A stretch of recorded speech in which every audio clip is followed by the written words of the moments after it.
Hi guys! Sino dyan ang mga katulad kong mahilig sa oyster, sashimi at mga fresh na seafood? Kasi I'm raving about this new place we discovered that serves really good food and I can't wait to tell you guys about it.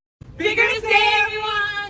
Kasama natin today si Mami Lovely and si Rizzo at pupunta tayo sa Atlantica Oyster Bar. Located sila sa may Friendship Highway, katabing-katabi ng Sky Garden. At pagpasok mo pa lang, feel na agad ang beach vibes. So simulan na natin dito sa kanilang Aklan Oysters. At nakita nyo naman guys kung gaano kalalaki, diba? Very fresh and super sweet. Tapos eto naman yung baked oysters nila na meron cheese on top. Nako, kung mahilig ka sa oyster, hindi pwedeng hindi ka mag-e-enjoy dito. Sobrang sarap. Tapos alam nyo naman, I'm your sashimi girl, so sobrang nag-enjoy talaga ako dito sa salmon and tuna sashimi. Very fresh and buttery yung texture ng mga fish nila dito. Diyan pa lang sa mga naunang dish, halos ayaw ko nang umuwi pero hindi pa sila tapos na i-impress tayo. This is their shrimp cocktail and that very lemony marinara sauce that comes with it is to die for. Up next ay yung mga deep fried oysters at yung trending na Sisig Oyster sa Boracay. Nako, hindi nyo na kailangan mag-travel. Meron din sila dito. At sobrang winner pareho yung Sisig Oyster at deep fried oysters nila guys. Nako, grabe. Another one of my favorites na usually sa Manila lang ako nag-order kasi halos walang nagsaserve dito nito is the poke bowl. Very flavorful at walang halong lansa. Up next ay yung aligi pasta. Napaka-generous sa crab paste ng pasta dish na to. Tapos i-drizzle mo pa ng lemon on top. Perfect. And for pika-pika naman, we also tried their fish and fries, chicken tenders, calamares, and dynamite. I really love na hindi sila oily, very crispy, at hindi dry yung meat sa loob. Lalo na itong chicken tenders, tapos ang sarap din ng mga dip na kasama nila. Eto naman yung nacho fries na sobrang overload sa toppings. After that, we had some kani salad, very light and refreshing. On the sides, meron din sila ng super crispy na chicken skin, spam musubi, and fried chicken gizzard. Sobrang nag-enjoy talaga kami sa mga food na sinerve dito kasi good quality and very fresh. And if that's not even impressive enough, their banana rama that comes with vanilla ice cream is so good. It's perfectly sticky and caramelized and crispy. It is an elevated version of your usual turon tapos ipapares mo pa sa ice cream. Grabe guys, i-recommend ko talaga to sa lahat ng friends ko kasi sigurado akong magugustuhan nyo at hindi ako mapapahiya. Nagsiserve din sila ng unlimited oysters pag weekdays from 2 p.m. to 5 p.m. So sa lahat ng foodies out there na kagaya kong mahilig sa fresh oysters and seafood, try Atlantica Oyster Bar in Angeles City and I'm sure you guys are gonna love it.